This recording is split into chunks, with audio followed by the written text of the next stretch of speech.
Olá, começa agora mais uma edição da série Personalidades Espíritas aqui pelo canal Uzi Limeira. Hoje a gente está mais uma vez no Centro Espírita Luz e Caridade, que fica bem no centro da cidade de Limeira. E gente, o nosso entrevistado é tão especial. Ele tem 92 anos e uma agenda tão atribulada que faz meses que a gente está tentando marcar essa entrevista com ele e somente hoje a gente conseguiu. É um entrevistado de honra. Muito obrigada por ter aceito o nosso convite, viu, seu Martinho? Eu que agradeço. Gente, Martinho Levi Olivato. Quem é aqui da cidade de Limeira conhece esse homem que tem aí a vida toda dedicada ao espiritismo, à prática da caridade. A gente vai conhecer um pouquinho mais sobre ele. Primeiro eu quero saber, o senhor é daqui de Limeira? Sou de Limeira. Como é que foi que a sua família veio para cá? Porque eu soube que tem uma história de fugir da guerra, da Alemanha. Como é que foi isso? Conta pra gente. Eu conheci minhas avó e bisavó e mãe. E os avós eu não conheci. Minha bisavó ela veio da Alemanha, logo depois da Primeira Guerra, na época do Kaiser. E aportou em Santos, de lá eles vieram para, me parece, vieram direto para Pirassununga. Lá ela constituiu família, casou-se com o meu bisavô, que tinha o nome de Martinho também, por causa da crença religiosa dele. Qual era a crença? Que eram luteranos, eram luteranos. Por causa do Martinho Lutero. E lá ela constituiu família, teve minha avó, Catarina. De lá ela teve minha mãe e mais minha tia, Mariquinha, meu tio Lé.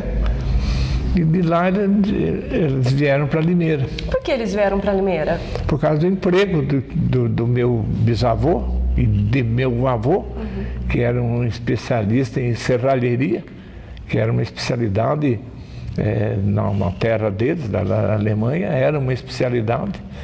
E ele era encarregado nas construções de portões decorados, de janelas decoradas. E ele então trabalhava para a construção de portões de cemitérios, de delegacia.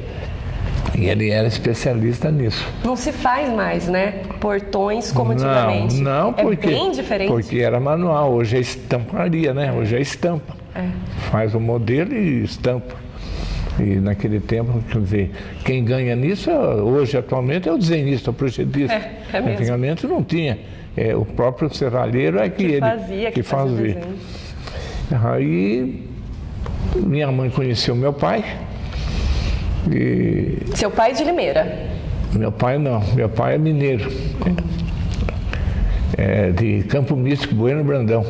Bueno Brandão. Ele era sacristão da igreja. Católica? Católica. Então o senhor não nasceu em berço espírita? Não.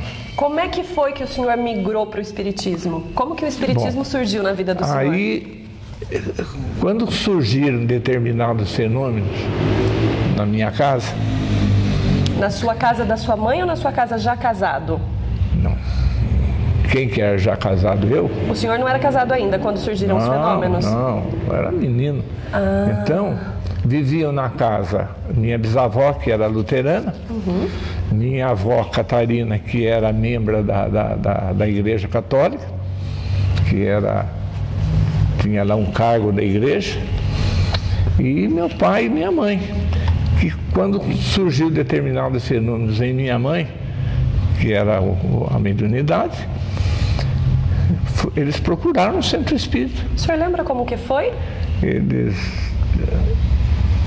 Eles procuraram o Centro Espírita Amor de Caridade, que era presidido por uma dona Josefa, que houve um fato muito desagradável na família, que eles eram muito atenciosos com as pessoas carentes, e certa vez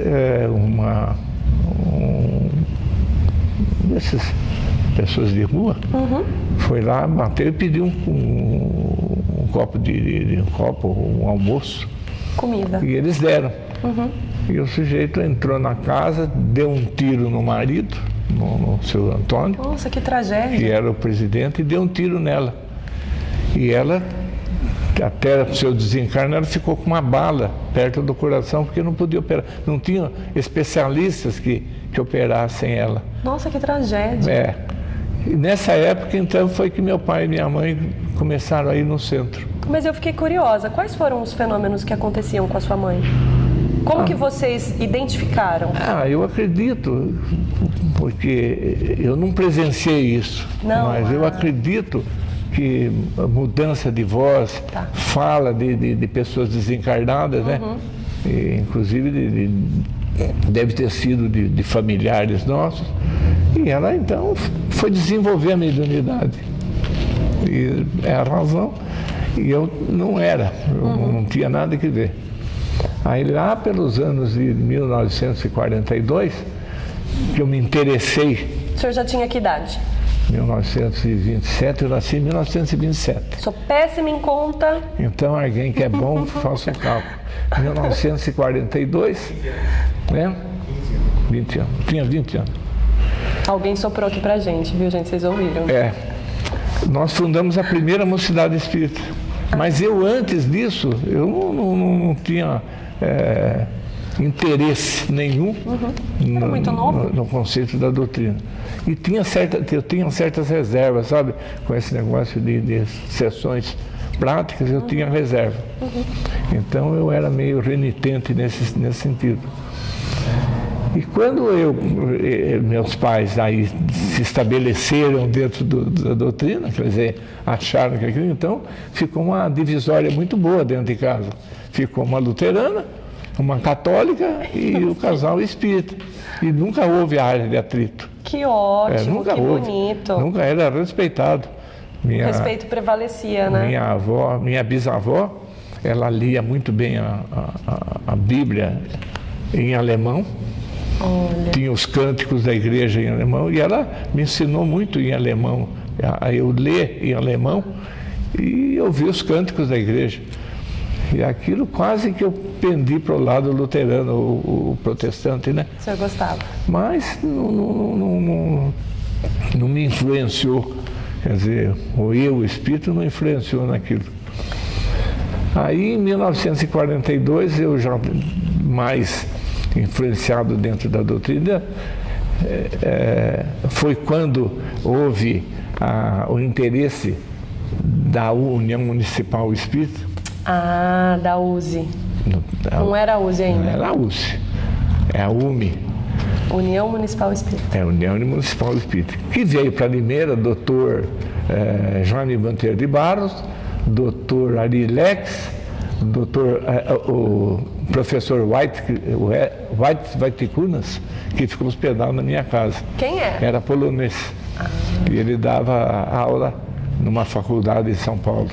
E vieram representando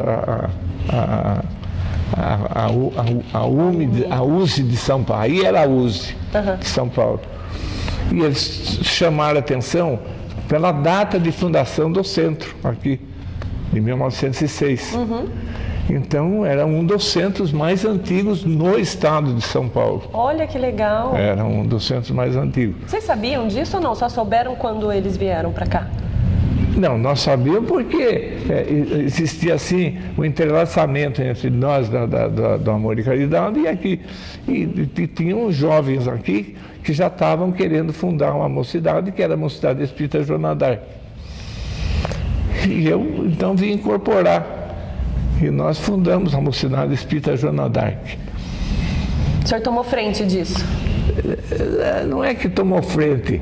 Eu era assim o mais falador, certo? Porque as pessoas muitas vezes me convidam para fazer tempo de estudo. Eu já falo categórico que eu não sou orador. Eu sou um bom falador. Um bom falador é um orador. Então, deu resultado, porque daí nós começamos o grupo de teatro, tivemos a fundação do Jornal Limeira Espírita, que hoje é editado pelo Paulo Avito, que foi fundado por nós, o jornal. Olha que legal. É. Quanta coisa, né, seu Martinho? Pois é. O senhor, já, pelo que o senhor está contando a história, quem conhece a história do seu Martinho sabe que é uma liderança aqui na cidade. E pelo jeito essa liderança começou bem novo, aos 15 anos, quando aconteceu tudo isso que o senhor está dizendo.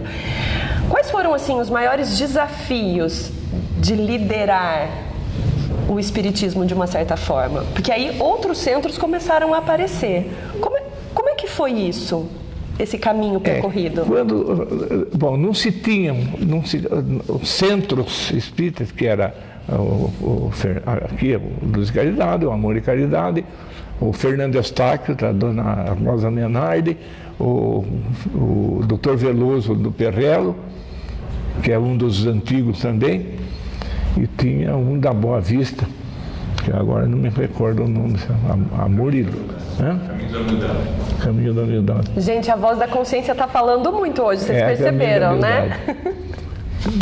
Que quando um dos diretores daqui da casa, que veio da Itália, o Hermian, ele começou lá, mas uma das primeiras pessoas que começou com a gente foi ele, logo que ele veio da Itália, com a minha família. Sim. E a UME, quando foi formada aqui, ela regimentou os moços da LBV. A Legião da Boa Vontade. Que era o Benedito Cardoso, o seu Sebastião Camilo, que era o seu Augusto Bertolini, seu Ambrósio Magali, eles eram da LBV. E nenhum tinha vínculo com o Centro Espírita. E aí eles vieram? Eles foram convidados a participar, porque eu chamo de dito, porque a gente tinha muita amizade, ainda tenho. E ele, embora falecido, desencarnado, mas ainda tenho muita amizade por ele. Então eles foram convidados a participar da reunião. E a primeira reunião da UME foi feita na casa do Benedito Cardoso. A primeira reunião. Depois que foi feito os centros. No centro, para regimentar, para instituir o estatuto da União Municipal Espírita. E conta pra gente quais eram então esses desafios lá de trás. Existia preconceito? Existia. Como que era? Como que vocês trabalhavam isso? Era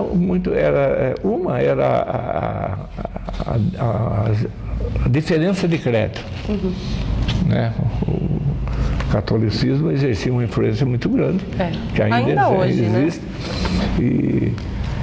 E a própria polícia, porque aqui foi proibido. Chegou uma época que houve denúncias das vizinhanças aqui. Aqui?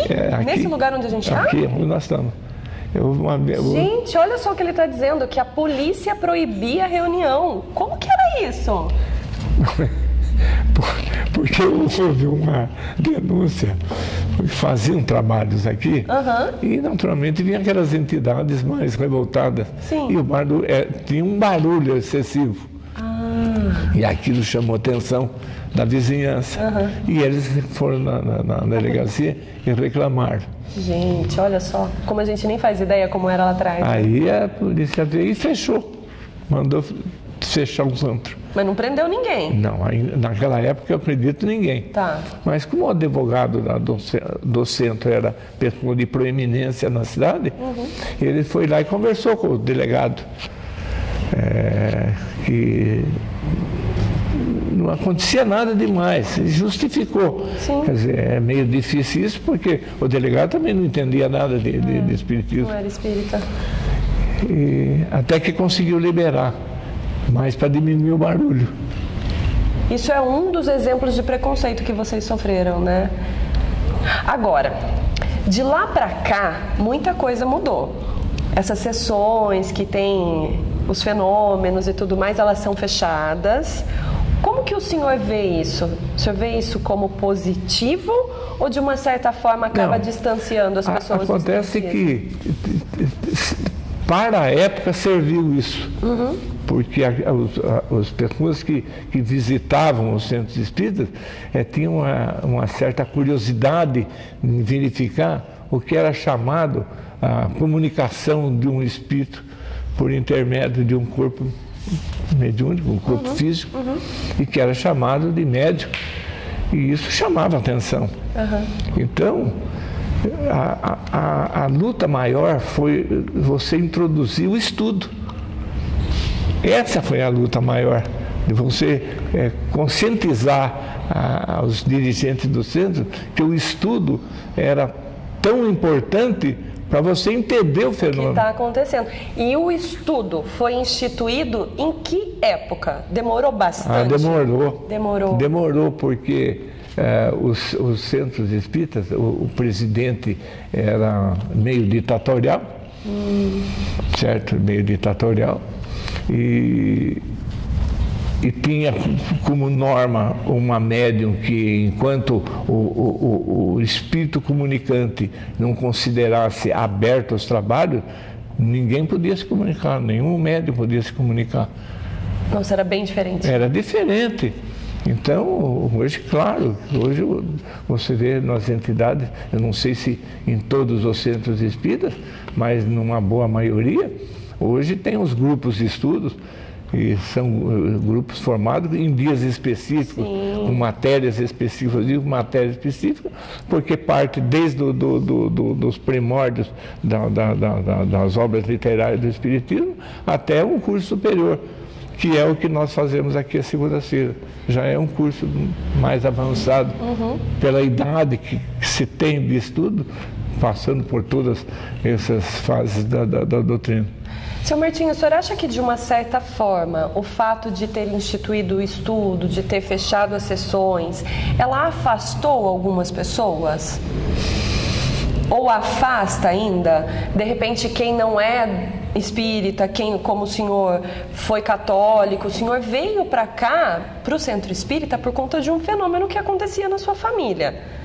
O senhor acha que o fato de ser fechado, isso de uma certa forma afasta? Bom, eu já não parto por esse princípio. Eu já acho que a gente já vem com uma determinada especialização, certo? Você já vem com você veio especificamente para uma determinada ocupação aqui na vida terrena. Então, muito novo, eu fui presidente do Centro Espírita.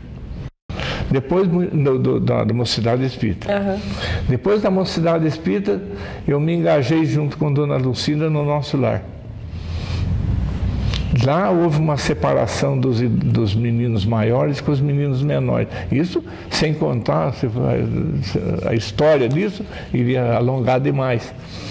Então, Dona Lucinda disse que não tinha condição daqueles maiores ficar junto com os menores por uma série de circunstâncias. Que eu não vou citar. Tá. Fica para um próximo papo. Se eu ainda estiver encarnado. O senhor vai estar.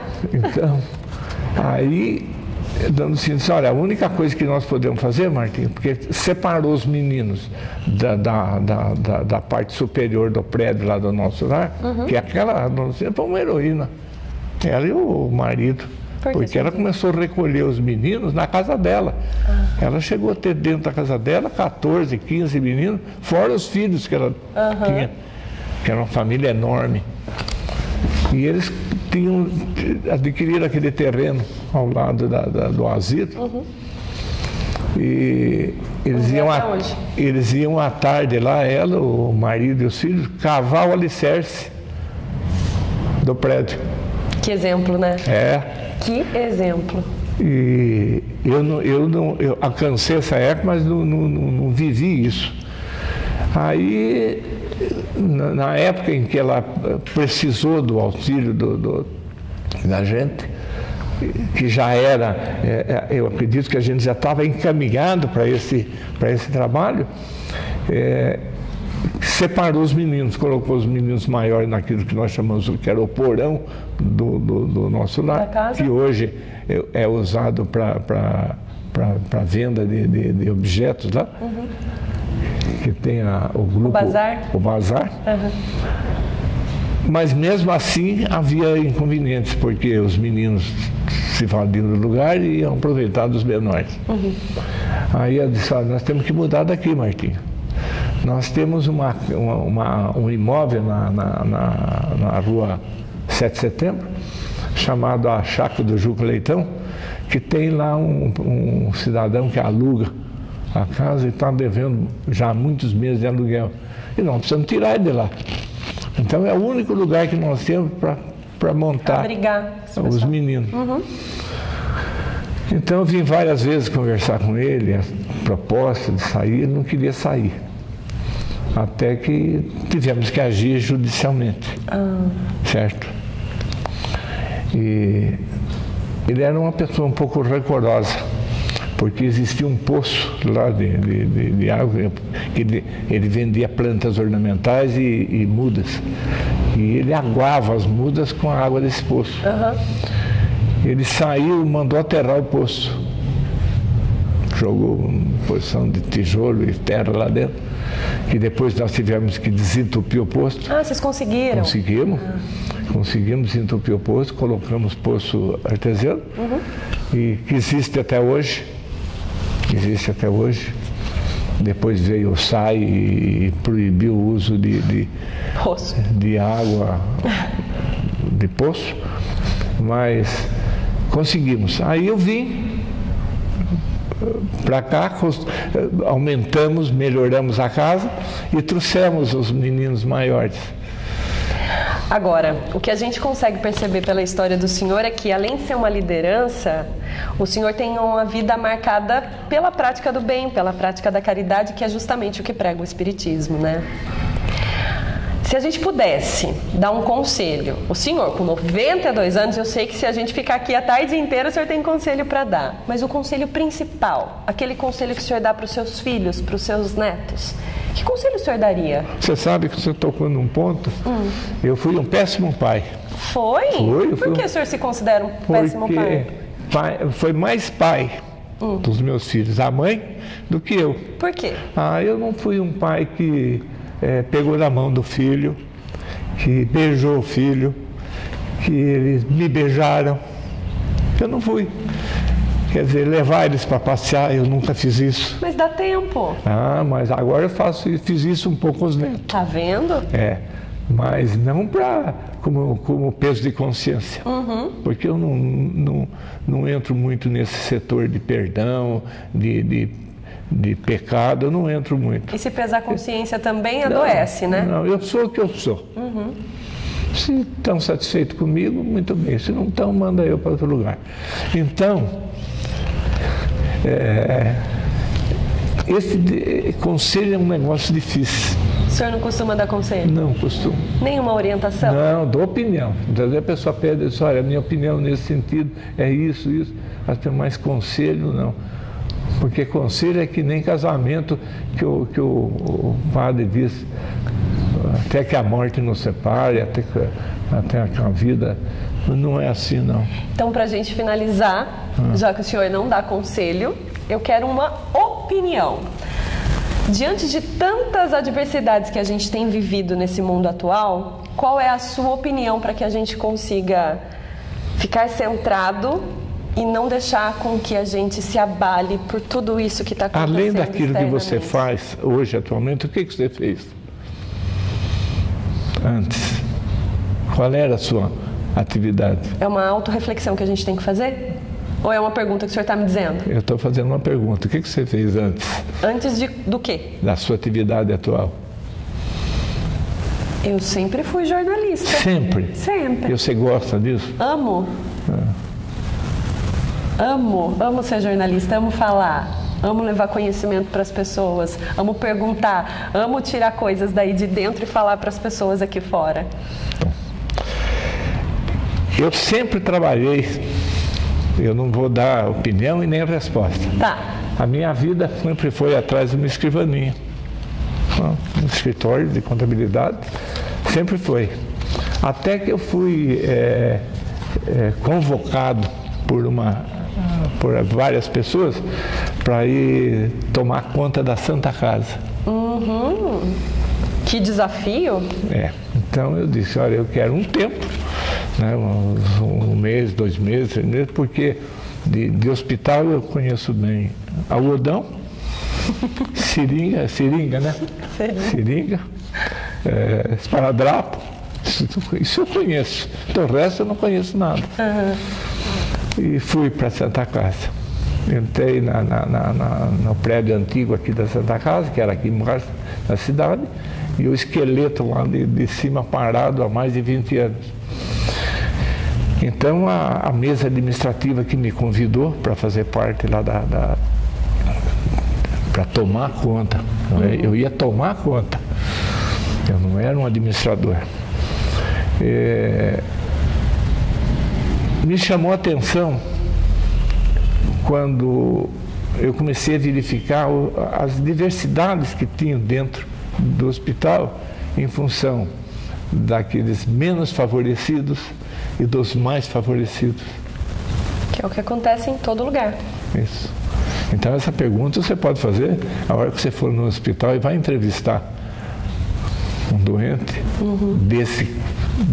dessa situação que hoje está bem melhorada. Sim. E aí veio a Previdência Social e quis fazer a classificação do hospital de A, B ou C. E para ser A tinha que ter um diretor administrativo, tinha que ter uma enfermeira alto padrão e tinha que ter uma nutricionista primeiro padrão. Eu não tinha curso de administração hospitalar. Então, conversei com o pessoal de casa, lá ninguém concordou. Estou respondendo uma parte da sua pergunta. Aí eu fui para São Paulo, viajava toda semana para fazer o curso de administração hospitalar. Me formei, quer dizer, me deram um atestado que eu estava bom para ser o administrador, e lá eu fiquei 13 anos.